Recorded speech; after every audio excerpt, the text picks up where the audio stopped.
Welcome everybody. Tonight we are here at Fitzgerald's to support a band that I've been wanting to get on the show for quite some time. Yes, finally we welcome the black-melodic-death of All Life Dies. And I got all the fellas here in the band, Joseph, Semir, David, and my boy Jessie Santos. Great to have you back on the show, sir. It's great to be back. So many exciting things happening with this band right now. And you know, I kind of feel bad because I feel like I've been left in the dark because I was such a huge fan of your previous band, Fall.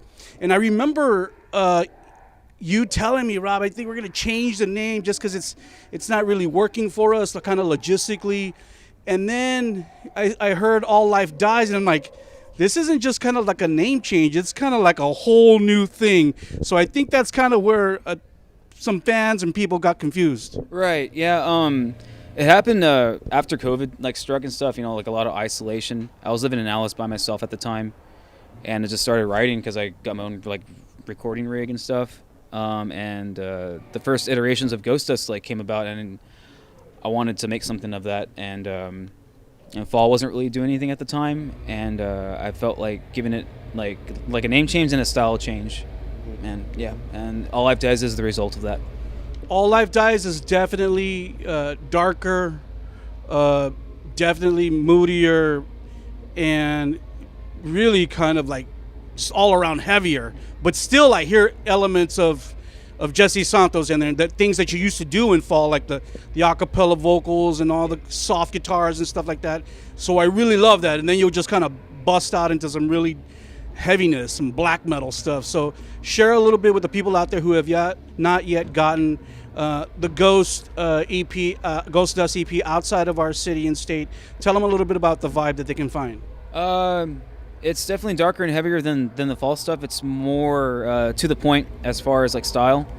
It has black metal, death metal, even some of more singer-songwriter stuff with the Red Knight being with acapella vocals and all that stuff.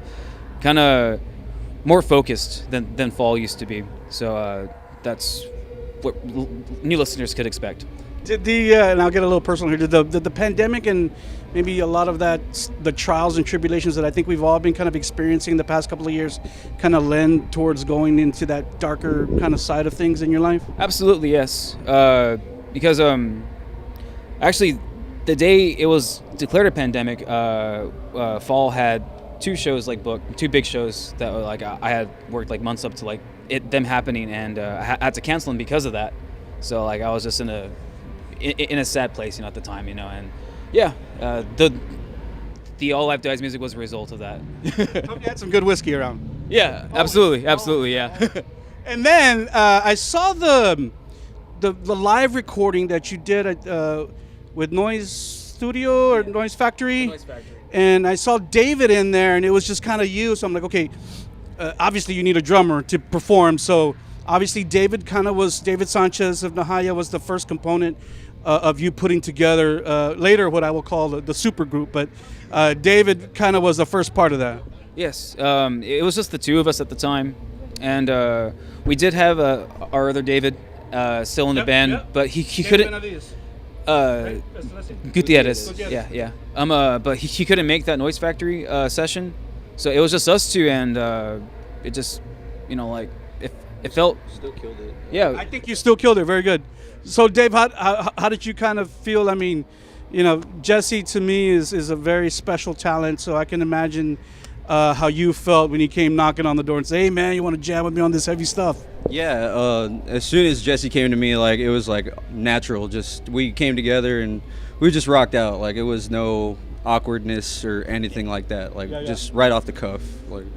So you had kind of been jamming the Fall. You knew about, obviously Shattered Sun and everything else that he's done. Yeah, definitely well aware of Shattered Sun and Fall, and not just a part of the band, but a fan also. You've done a lot of stuff. I mean, but this All Life Dies is really heavy. Have you ever played anything this heavy? No, I have not. No, nothing nearly as heavy nor as fast. Yeah. A lot of blast beats. Yeah, for sure. Yeah. And then correct me if I'm wrong. It was then Joseph who came into the lineup next before Semir, right? Or was it around the same time? It was around the same time. Like we were all like in a group chat and stuff, and we're like, "Yo, do you want to join the band, guys?" We're like, "Yeah, we're down." And Joseph, obviously, you know, honestly, I recently came to know of you, and I know you have your other band based out of Houston, which you kind of lead and sing and play guitar. Dawn of Ascension, is that correct? Dawn of Dissolution. Oh, sorry, Dawn of Dissolution. It's okay. Very cool, and you kind of are doing like you're kind of leading that band and kind of doing the same role that Jessie does for this band, right? Absolutely, yes. Yeah. So tell us a little bit about how you kind of got involved with this and why you decided to get involved with this band. We became close friends. I've actually had Jessie and Semir at my place when they were recording the Oceans of Slumber album, the self-titled one. Oh, okay. That was in 2019? Later 2019, yes. So we've been pretty close friends ever since then. And then whenever the group chat came by, we actually thought of the idea to actually come together as a band. And the idea of the music that he approached with me was actually in my type of style. So I became interested, and he shows the songs. Right. And I said, definitely.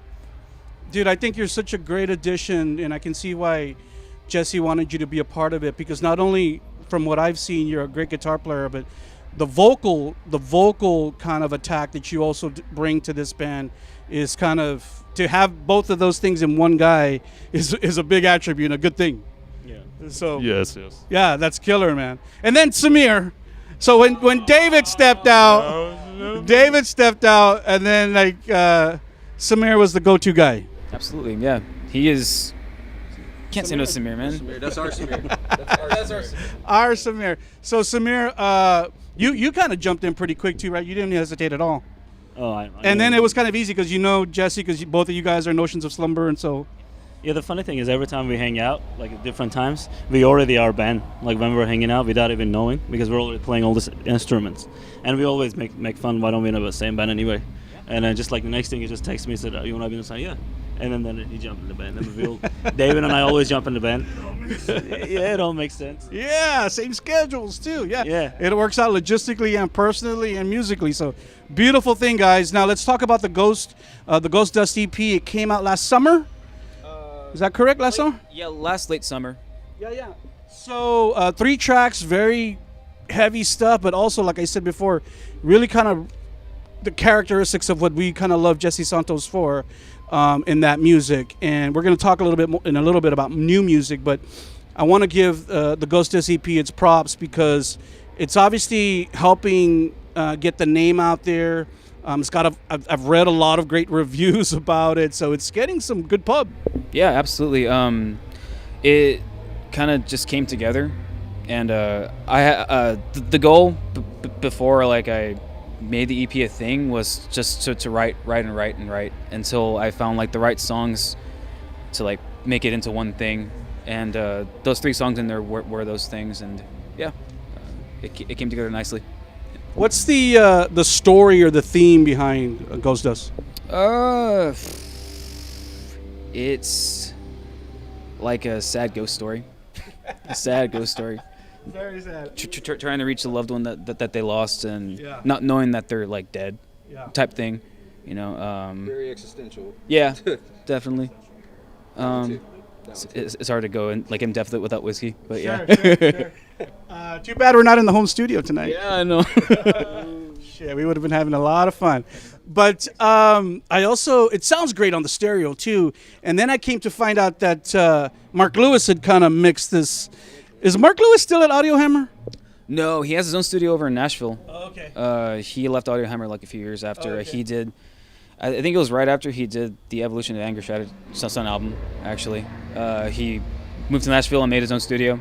Nice. And yeah. So how did you kind of connect with him? Because I can imagine that he's a pretty busy dude. Absolutely, yeah. Oh, we keep in touch through Instagram and stuff with like memes and shit.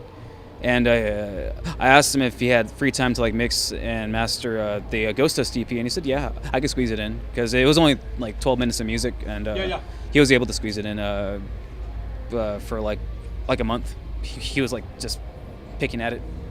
Yeah. Would he send you some stuff and let you check it out? Mixes, and it only took like like 4 rounds of back and forth, and he like nailed the mix like right there. Like after that 4th one, he's just like, yeah, that's it. Were you really kind of blown away by the work that he did? Absolutely, yeah. Because at the time I knew what I wanted to hear in the music. I knew what I wanted to like stick out. I wanted it to be like a big wide sound, and I didn't want the guitars to overpower everything else, because in older recordings I noticed that that's what they do. Like in the older fall stuff, that's what happened. And I also wanted the vocals to not be so much in the forefront too, you know. I wanted it to blend well with the music, and I think he achieved that. I cannot stress enough how great the vocals sound on this record, and all the things that you're doing with your Vox, man. Amazing stuff. I love how you can go from something like totally scary and ghostly into something very serene. And I love that, man. When you're listening to this music, it kind of brings you up and down and in and out of fucking, you know, this dark place to a really beautiful place, all within, you know, a few seconds. It's all like getting into character with the music, like thinking you're a part of it, being a part of it. It helps to bring out the vocals if you think about it like that way, and yeah. So for all you people out there who have not yet started jamming to the music from All Life Dies, after you watch this interview, go online to your favorite music media outlet and pick up the Ghost Dust EP. 3 heavy killer tracks now out on Lifeforce Records. That's pretty fucking cool. How did that happen? And it seems like it happened kind of quick. That was Semir's doing. Ah, Semir. You got your mic? So Lifeforce, the owner of the Lifeforce has been a friend of mine on Instagram for a while. And then everything they ever released, I like in the early 2000s, they released the Trivium first, right. One of the first EP. And then we've been like talking, and then when Jessie showed me the newest songs that we're recording right now, I told him this needs to release on a label. Like, there's no way we're not going to release this on just ourselves. And then when I sent him a message, because of the time zone in Europe and here, he sends me a message immediately. He goes, I want to sign you. Like in 30 minutes. Wow. It was so fast. And then he goes, I have never signed anyone in my career that fast before. Yeah. And then it's just like, he says, let's just make a deal. And I called him, and he goes, oh, let's do it. He's all crying. I was in the middle of work when we talked, and I was like, oh shit, this is intense. He was like, is this happening? You know? That's a beautiful thing. Yeah, though, it was cool. It was really cool. Like that. Grateful. Yeah. Well, I'm sure, and that you sent him the Mark Lewis stuff, or was it still the roughs? We have rough ones for the new album that we like the demos. Yeah. It's just no mix, nothing. It was just probably just recorded at his house. Right. So Ghost was then at your house. Yes, The it was. recording. Yeah. Great. So we sent him that, and then he listens to the song, and then Jesse has a phenomenal voice. So he's hearing the like cleans and screams, and he goes like this. We need something like that. He doesn't want to just straight black metal or anything like that. Mixture of it, and then so like he looks at all of us are like individual musicians. We write everything by ourselves. So he goes, "There's a group like super group. It's gonna work out." Sure. And then he just immediately signed us the second day after we talked. Wow. They sent us a deal. We did Skype, and then. Yeah, he's crazy excited. Yeah. Like, yeah. I mean, Yeah. shit. I mean, he's a smart guy because he knows that you guys aren't going to be unsigned probably for that long once your music starts getting out there to people like him. Oh yeah. I mean, he's known Jessie and me from other stuff also, but like once he hears it, he said this is very unusual, and I want Yeah. this. And he watched one of our like live shows like from a YouTube video. He goes, you guys look insane. Oh God, You know, I can't wait to see the show tonight. Yeah. I saw somebody shot some live video, and I was watching it, and I was like, I watched it like 2 or 3 times. It's like 6 minutes long, and Yeah. I was like, oh man, I can't wait to shoot some of this stuff tonight. So I'm totally stoked to see my first show of the band. And Semir alluded to already the fact that you guys are doing new music. And I'm sorry, Jess, I've been bothering you. Like, dude, like, send me some new tunes already. Like, Rob, we're not done yet. So I apologize. It's okay. Yeah, we're almost close to finish recording the first record. Full length record. Holy smoke! So talk a little bit about how this one's gonna differ a little bit from Ghost Dust, because obviously now you have a full band and you got some very talented people in your band. So how is the writing process different now for this one? The writing process for the record was kind of the same as the EP. I wrote the majority of it at home, and I showed it to the guys, and like, yes, let's use this material. And I found 9 songs and what I've written that perfectly fit like what the record should be. And yeah, it still has like the heavy, it has the melodic, has the parts where it gets like really dark and stuff. And yeah, I think it's gonna be a hell of a fucking album. I'm really excited for it, man. You guys are kind of because you're headquartered out of Corpus, but now we got San Antonio and Houston. So this band is really like a South Texas band now, because everybody's from South Texas. And I'm glad to see you guys playing shows here. Once the record comes out, is that the plan, to kind of do as many shows as possible? Absolutely, yeah. That's what we hope to do. Yeah. You know, let's. I know everybody's busy though. Yeah, that and you know, COVID restrictions. You don't know what's gonna happen next and shit. But yeah, once this record comes out, we're gonna, you know, like be as active as we can. I know the answer to this question already, but no title yet or no release date yet for the full length. No release date yet, but I do have a title, but I won't say it yet. What is it? I won't say it yet. Oh, you can't say it. Come on, give us a little dirt. No. It's called. There you go. I got it. But can you even like anticipate like a summer, fall? What are we looking at? I'm looking late summer, kind of like what Ghost did last year. Yeah. Killer, man. And this one will be on Lifeforce too. Yeah, this is on Lifeforce. Yeah. And then the guy's like dying to hear the songs. Oh, he hasn't heard them yet either? Nah. That makes me feel better. He has like some of them, I think. Yeah. That makes me feel Did he hear better. anything yet? Not yet. We're getting the mix done so he can listen to something. Oh yeah, he is. Yeah. Yeah. Yeah, get some stuff to the label. Of a song we were going to be playing tonight, so yeah. Oh yeah, we're playing Nice. some new songs, man. All right, good. I'll have it on video. That's great, guys. That's great, guys. I hope to see you guys play out more. And is this you guys have played in San Antonio before or no? This is our first time playing San Antonio. Yeah, okay. That's what I thought, because I was like, I don't think if I would have heard that you guys were playing here, I definitely would have been there, like I am tonight. And I'm glad that you guys are kind of going on early. And oh God, dude, I love this record, and Yes. you know, me and Jess go way back, and I wanted to see the band with Joseph in it, and fucking kind of see you guys do your thing, man, because it's so powerful. And what I really enjoy about it is you guys are just great musicians, but not only that, because I've seen bands who can, you know, play technically, but you guys also know how to perform this music emotionally live, you know, and I love that about musicians who can also perform their music and feel it when they're playing it, because man, that resonates with real fans who know metal music, and I think that's going to garnish you guys a lot of fans this coming year. With Lifeforce being in Europe, is there a possibility maybe to tour Europe or do things in Europe? That'd be cool. That'd be really fucking cool. I mean, our goal is like after this album is out, try to get on some kind of run with the United States at the beginning. Probably like some big bands or something like that. Go with them. And Europe will be intense, because I mean, this song deserves worldwide like this song. People in Europe would be crazy for this kind of vibe. I mean, especially after this pandemic and war, the songs are all sad. Oh God. There you go. That's a sadness, man. People need music in their life after that. Sure, For sure. And then us like being all like different towns. I was gonna say when he told me we were doing an interview, I wanted to tell the bands, when you try to decide to start a band, remember this: we all live 300 miles away from each other. It's doable if you really believe in. Dude, we practice on Skype. Wow. I was gonna ask that. We practice on Skype, dude. Wow, that's crazy. Cheaper than paper gas now. No shit, right? No shit. All right, gentlemen, thank you so much. I would like to give each of you an opportunity to just say any thank yous, show any love or anything, say anything maybe that I missed about All Life Dies to the fans out there around the world who will watch this interview. Thank you for tuning in, and thank you for watching for us. And we hope to see you at one of our shows.